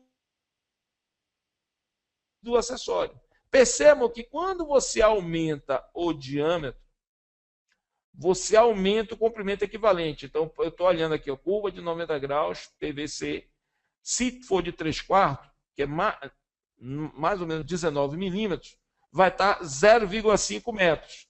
Se eu tivesse 2 polegadas, seria mais ou menos 1,3 metros o equivalente, o comprimento equivalente. Ou seja, só para a gente pensar nisso. À medida que você quer transferir um fluido de um ponto a outro, a distância percorrida vai dizer a quantidade de energia que você precisa colocar. Quanto maior for a distância percorrida, maior a energia. Até para ficar claro esse conceito. Então, esse comprimento equivalente traduz isso. Cada acessório que eu coloco é como se eu aumentasse o comprimento que eu preciso transportar. Então, esse é o conceito importante que está aqui. Ok? E o material da tubulação, ou seja, o material do acessório, influencia, porque tem a ver com a rugosidade que está na superfície interna do tubo, que isso interfere no atrito da tubulação. Então, essa resposta seria aqui, para essa pergunta aqui, qual o comprimento equivalente de uma curva 90 graus de PVC com um diâmetro 3/4? Então, a gente está vendo aqui, a gente acabou de dizer, que seria 0,5 metros. Em função dessas perdas de carga, o que é que acontece? À medida que você vai aumentando a vazão, certo? Você vai aumentando a perda de carga. Isso é mais ou menos lógico pensar, porque à medida que eu aumento a quantidade de líquido que está passando dentro do tubo, eu aumento o atrito. Se eu aumento o atrito, eu aumento a perda de carga. Então, quanto maior for a quantidade de acessórios, maior a perda de carga. E à medida que eu tenho a mesma quantidade de acessórios e aumento a vazão, eu vou aumentando a perda de carga. Consequentemente, a minha altura manométrica cai. Daí, a baixa eficiência das bombas centrífugas, que é onde ocorre mais isso. E aí o que acontece? Por que tem essas perdas? Primeiro, a gente acabou de falar. O atrito. Esse atrito tem entre o líquido impelidor, entre os tubos, o próprio atrito que vai, então, já lá na bomba, na hora que eu faço a passagem de energia entre o impelidor e o líquido, o atrito já diminui a passagem dessa energia. À medida que o líquido sai da bomba, eu já tenho ao longo de todo o encaminhamento dele atrito que vai diminuindo. Toda vez que eu tiver uma mudança de direção nos acessórios, eu vou ter mais atrito e eu vou ter maior perda de carga. As fugas que acontecem no próprio sistema, na própria bomba, eu tenho as folgas que permitem fugas de parte do líquido. Principalmente bomba centrífuga, você tem um sistema de recirculação para você manter o sistema em equilíbrio, que vai aumentando a perda. Então, uma bomba, ela não é linear, essa queda aqui. Então, existe na bomba um comportamento que depende do tipo de bomba. Então, essa curva aqui são curvas de altura manométrica versus vazão, que é fornecido pelo fabricante da bomba. Então, por exemplo, ela tem esse comportamento aqui, essa bomba. Então, o que acontece? Teoricamente, ou seja, a queda seria desse jeito. Uma bomba real, na prática, a queda, né, em relação às perdas de cargas internas, é assim. Então, tem um ponto de máximo altura manométrica e máxima vazão. Esse ponto é o ponto de máxima eficiência da bomba. E recebe o nome em inglês de BEP, que é ponto de maior eficiência. Então, toda vez que você especifica uma bomba centrífuga, o correto é se você trabalhasse nesse parâmetro de vazão e nesse parâmetro de altura. Ou seja, quando eu vou comprar uma bomba, eu tenho que saber qual é a vazão que eu preciso e qual a altura que eu vou bombear. Baseado nisso, eu vou olhar na curva da bomba qual é a bomba que está mais próximo a esse parâmetro de vazão que eu preciso e altura que eu preciso. Então, para isso, eu preciso primeiro aprender a calcular a altura. Então, todos os parâmetros de perda de carga, desnível, tá, e densidade do fluido e pressão eu tenho que estar usando para calcular a altura manométrica. E a vazão é basicamente a quantidade de volume que eu preciso encher na unidade de tempo. Com essa informação, eu vou entrar numa curva característica de cada bomba. Então, essa curva aqui é fornecida pelo fabricante. Não é uma curva que você pode levantar. Tá? Você pode fazer isso em laboratório. Ou seja, se você, basta que você tenha um manômetro e um equipamento para medir vazão. Tá? Você tem que ter medição de pressão e medição de vazão. Você sai avaliando para cada vazão qual é a altura manométrica que você tem. Então, são curvas levantadas em laboratório. Mas são curvas que dão trabalho. Normalmente se usa curvas direto do fabricante, ok? E o importante, na verdade, eu estou hoje introduzindo um assunto que a gente vai ser continuidade da próxima aula. Na próxima aula, a gente vai estar discutindo essas curvas e vai estar discutindo tipos de bombas associadas a essa curva, certo? Então, a gente vai ver como especificar melhor uma bomba. É claro que eu não pretendo entrar nesse assunto em muita profundidade, porque a proposta aqui é dar a vocês conceitos básicos para que vocês possam fazer uma prova, mas é interessante passar esses conceitos embasados. Então, por isso que eu vou entrar um pouco mais em detalhe nessa curva, falar um pouquinho mais do que é esse ponto de máxima eficiência, que isso ajuda a entender melhor o conceito de energia, altura manométrica e vazão. Ok? Um conceito importante também é o conceito de NPSH, certo? Essa sigla que existe, que quer dizer Net Positivo Head, que é a altura livre positiva de sucção ao pé da letra, se divide em dois tipos. Ou seja, esse NPSH é a quantidade de energia, toda vez que você fala de uma bomba, você está falando de energia. E aí você tem que ver, a primeira energia, certo? É a energia que você tem disponível antes da bomba. E a segunda é a energia que você precisa depois da bomba. Então, NPSH disponível é a quantidade de energia que eu tenho antes. Aí eu preciso conhecer essa energia, porque eu vou dimensionar minha bomba para fornecer o restante de energia para que eu consiga transportar o fluido. Perceba que ninguém joga energia fora. Então você vai só adicionar a quantidade de energia suficiente para fazer essa movimentação. Então, daria para dizer que NPSH disponível é a carga energética líquida disponível na instalação para permitir a sucção do fluido. Deve ser superior à pressão de vapor do fluido bombeado, ou seja, a gente falando de bomba centrífuga, eu não posso estar tendo NPSH disponível que faça com que a pressão de vapor seja atingida dentro da bomba, porque senão vai ter cavitação. E esta variável depende das características do sistema, porque depende da perda de carga na sucção, da altura da sucção e do fluido. Então, por isso, quando você dimensiona uma bomba, e principalmente de bomba centrífuga, você tem que saber o NPSH disponível para, primeiro, especificar a bomba certa, porque você só vai adicionar a quantidade de energia suficiente, e principalmente para você evitar entrar numa condição que ocorra a cavitação na bomba. O NPSH requerido é a carga mínima com qual o líquido deve chegar ao rotor, em que ganhará energia e será relocado ainda como líquido. Ou seja, é a quantidade de energia que você vai estar transferindo. É determinado nos laboratórios de hidráulica dos fabricantes de bomba e varia com a vazão. Ou seja, aquela curva que eu estava mostrando antes, a curva que tem a altura versus a vazão, ela vai estar te dizendo para cada bomba qual é a quantidade de energia que você consegue transpor o líquido. Aí você vai olhar em função do que você precisa, qual é a bomba que atende. Esse valor depende das características da bomba e deve ser fornecido pelo fabricante da mesma. Aqui, agora, eu vou estar mostrando um exercício que já traz alguns conceitos e já tem uma conta, certo?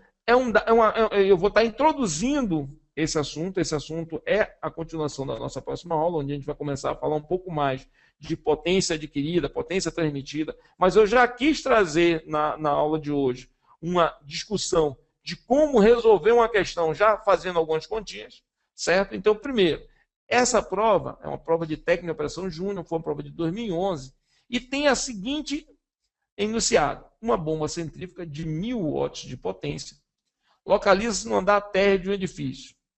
Aí ele já informa, desprezando-se todas as perdas por ativo na tubulação e as dissipações de energia no percurso, ou seja, não vai considerar para resolver esse problema perda de carga. Ele, inclusive, ele não fornece nenhum dado para que se calcule a perda de carga.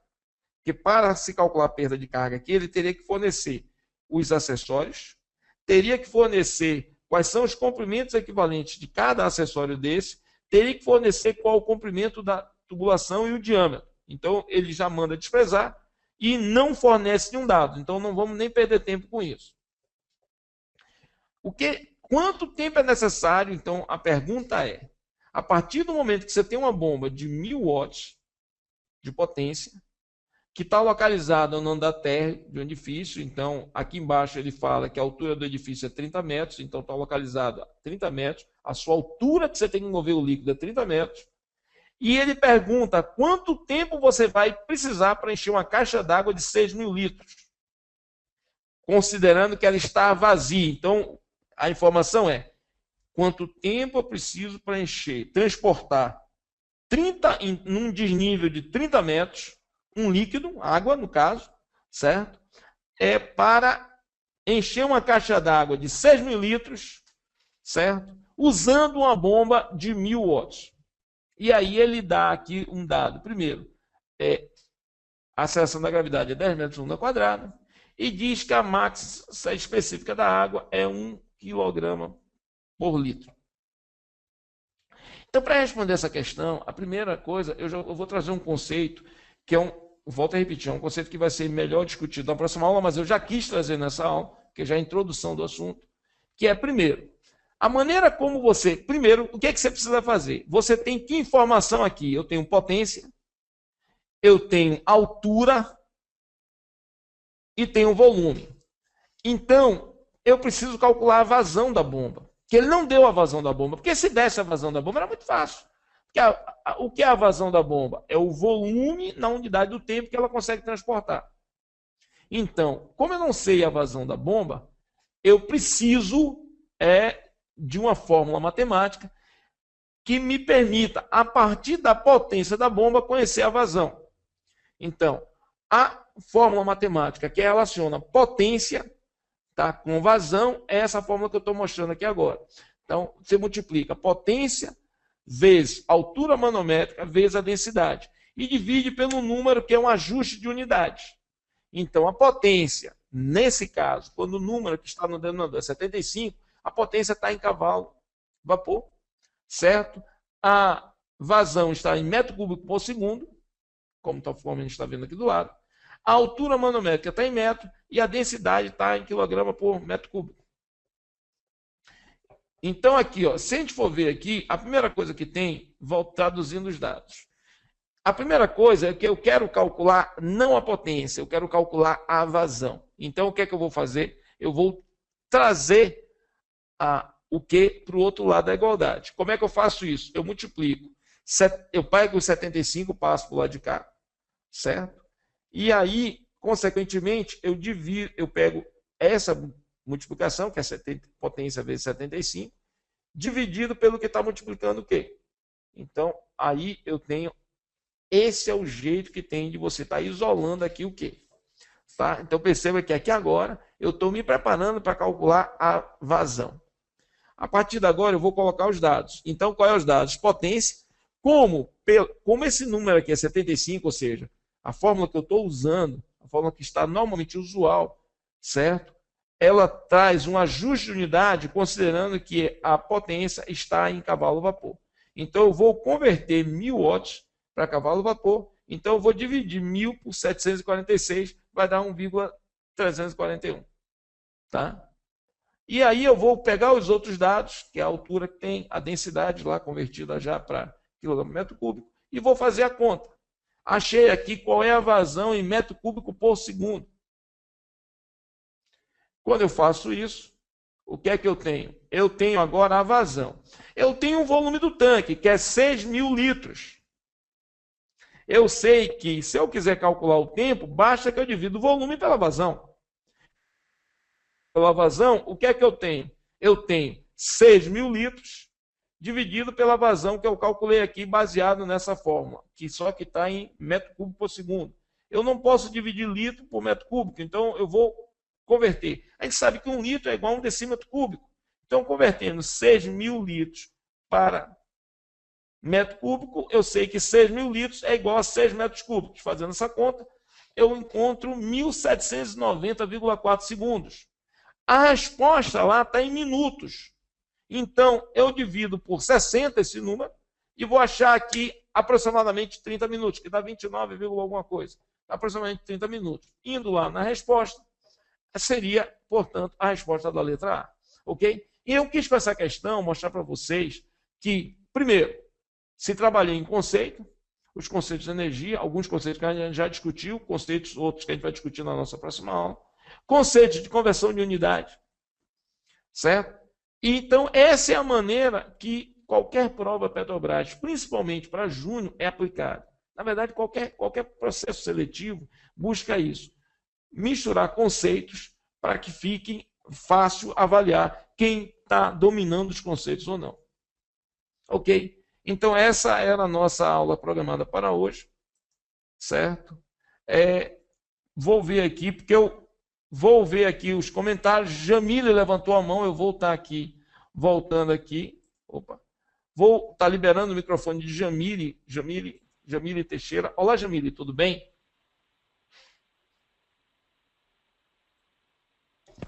Olá, Jamile, tudo bem? Eu liberei seu microfone, não sei se você está me ouvindo.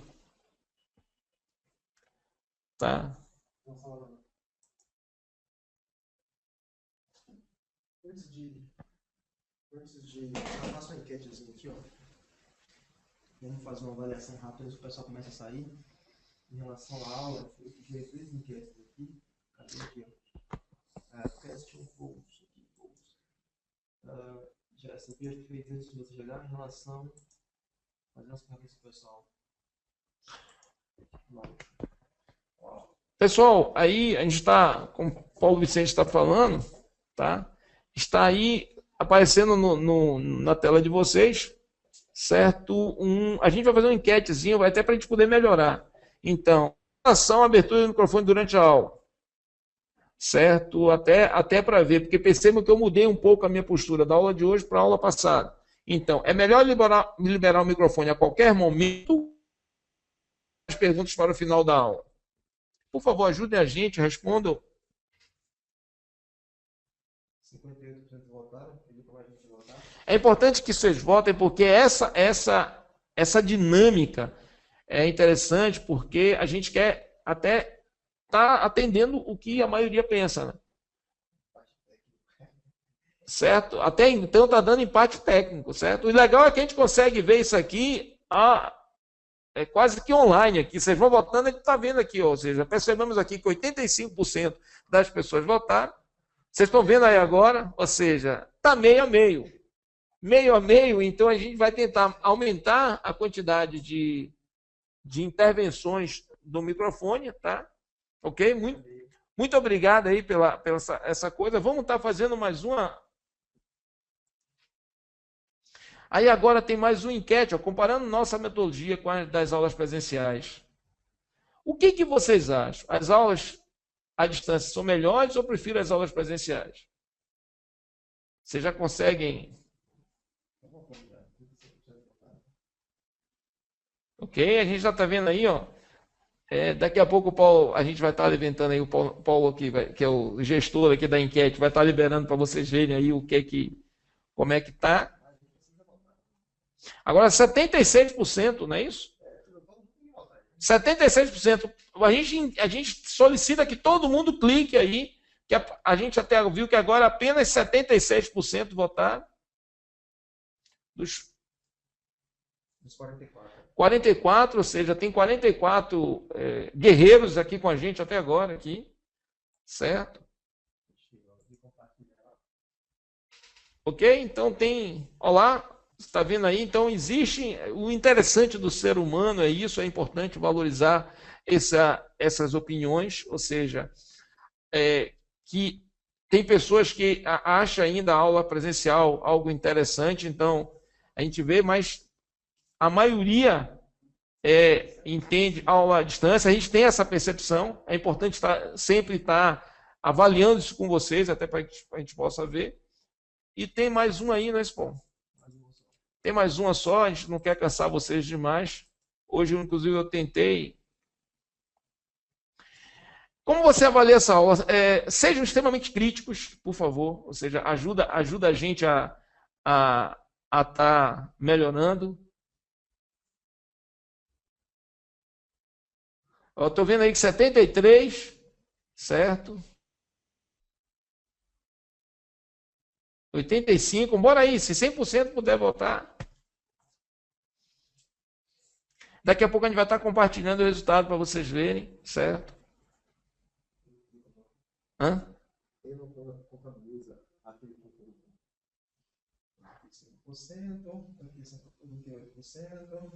Bora aí, companheiro. Se chegar a 90, a gente está liberando o resultado.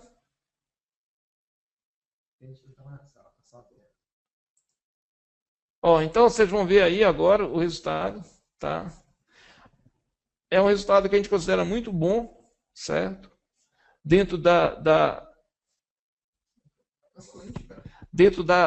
proposta, certo? É legal, é interessante.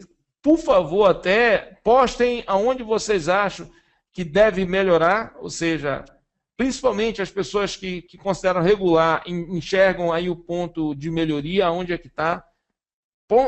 Coloquem isso, postem isso, certo? Para que a gente possa estar na próxima aula melhorando. Acho que tá no grupo Facebook, é o melhor lugar para postar, porque lá a gente consegue estar fazendo todo o tratamento do dado, ou seja, e a cada aula a gente está melhorando, porque o objetivo aqui é tentar passar as informações para vocês de uma maneira simples, que possa ajudar. A ideia é não perder tempo com conceitos que não vai agregar valor agora. Então, a ideia foi ser extremamente objetivo, certo? E não tem mais nenhuma enquete, então eu vou só voltar aqui no microfone para se alguém quiser comentar alguma coisa, ou seja, está aberto aqui para que a gente possa estar...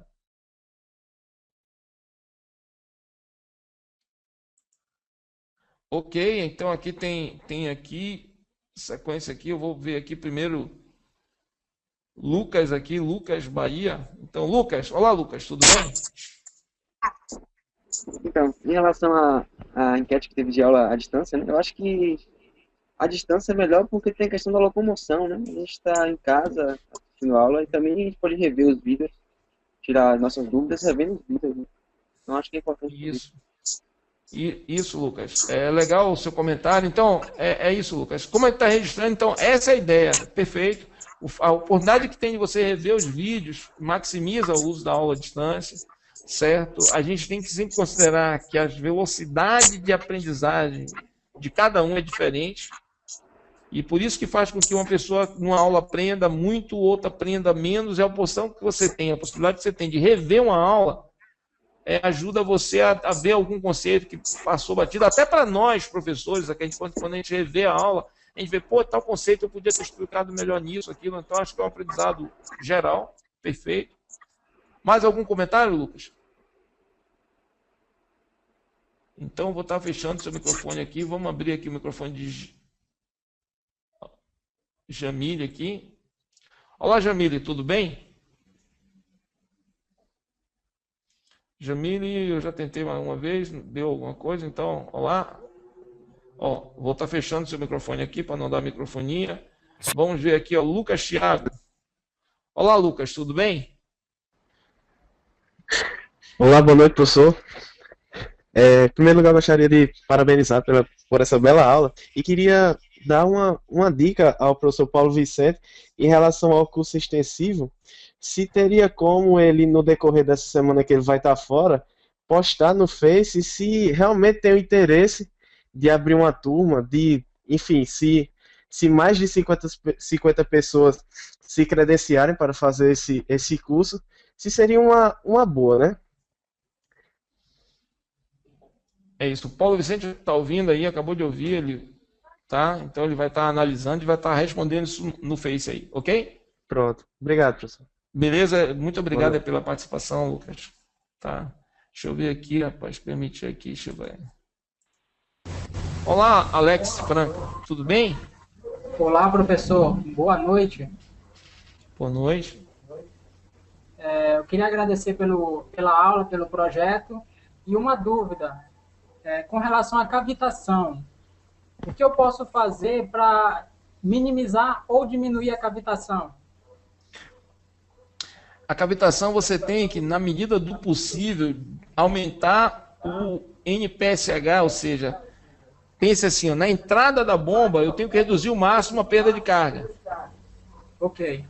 Certo? Então, por exemplo, uma bomba centrífuga, eu não devo ter, por exemplo, uma válvula na sucção. Porque tudo que gere perda de carga na sucção vai diminuir a pressão na entrada e vai favorecer que a pressão se aproxime da pressão de vapor. Então, a gente vai discutir na próxima aula. Eu vou trazer 2 estudos, vou tentar trazer mais 3 estudos de cavitação, para a gente ver o que é que acontece quando você tem perdas de carga na entrada da bomba, ok? Mas não, o correto é você dizer o que para você? Você tem que pegar, olhar na curva da bomba, por isso que esse assunto é um assunto que eu só posso trazer na próxima aula, porque eu tenho que passar mais algumas informações, olhar se na sua bomba ela está numa condição de que possa ocorrer cavitação. Certo? Agora, como é que você detecta que está ocorrendo cavitação em uma bomba? Barulho, porque você não vê as bolhas, né? Então, normalmente tem barulhos e a eficiência da bomba cai muito. Ok? E algumas pessoas no passado achavam que isso era entrada de ar, porque existe um problema de entrada de ar em bomba centrífuga, principalmente quando ela succiona no vazio, então você tem entrada de ar e isso gera um problema também. Tá? Mas cavitação é isso, você tem que diminuir ao máximo as perdas de carga na sucção da bomba. Então, eu introduzi hoje um conceito de NPSH, eu vou trazer esse conceito e a gente vai analisar o que é NPSH requerido. Então, eu vou até mostrar aqui, ó, uma coisa que eu coloquei aqui, que eu passei. Aqui, ó. Deve ser superior à pressão de vapor do fluido bombeado. Então, esse NPSH disponível, que é o NPSH na entrada da bomba, ou seja, quanto de energia que você tem ali, ele deve criar uma condição que aquela pressão ali não permita que nem no ponto de abaixamento de pressão que ocorre dentro da bomba, atinja a pressão de vapor. Tá claro? Hein, Alex? Deixa eu ver aqui, deixa eu abrir seu microfone aqui, que acabou fechando aqui. Alex, você ouviu o que eu falei? Foi suficiente para tirar a sua dúvida já? Eu queria saber mais coisas com relação à altura estática e altura de sucção e com relação ao diâmetro. Se o senhor puder passar alguma coisa. Posso. Esse é o assunto da próxima aula. Tá? Ou seja, era bom eu mostrar isso, para mostrar isso de modo sistemático, ok? Perfeito. Perceba.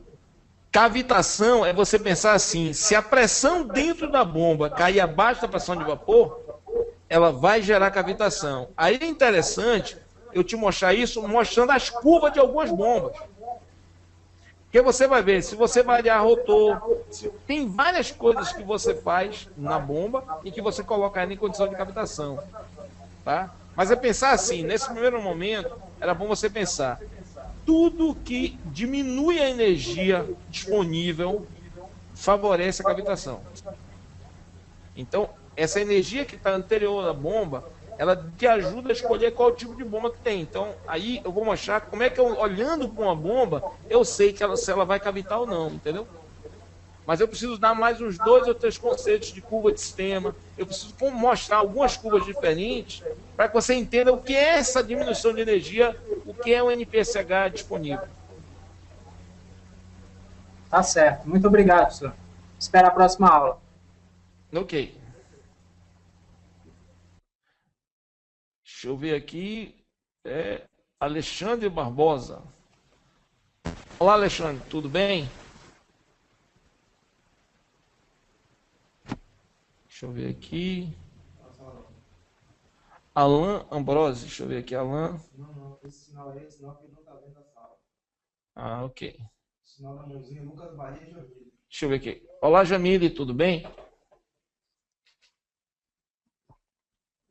Fazer igual a Jô Soares, tomar um pouco de água aqui para molhar a garganta. Olá, Jamile, tudo bem? Jamile não está mais na sala, deixa eu ver, então. Pessoal, então, não tem mais nenhuma mãozinha levantada aqui, então só registrar aqui que foi um prazer. Opa, o Carlos apareceu aqui agora. Deixa eu ver se tem mais alguém aqui. Não tem mais ninguém.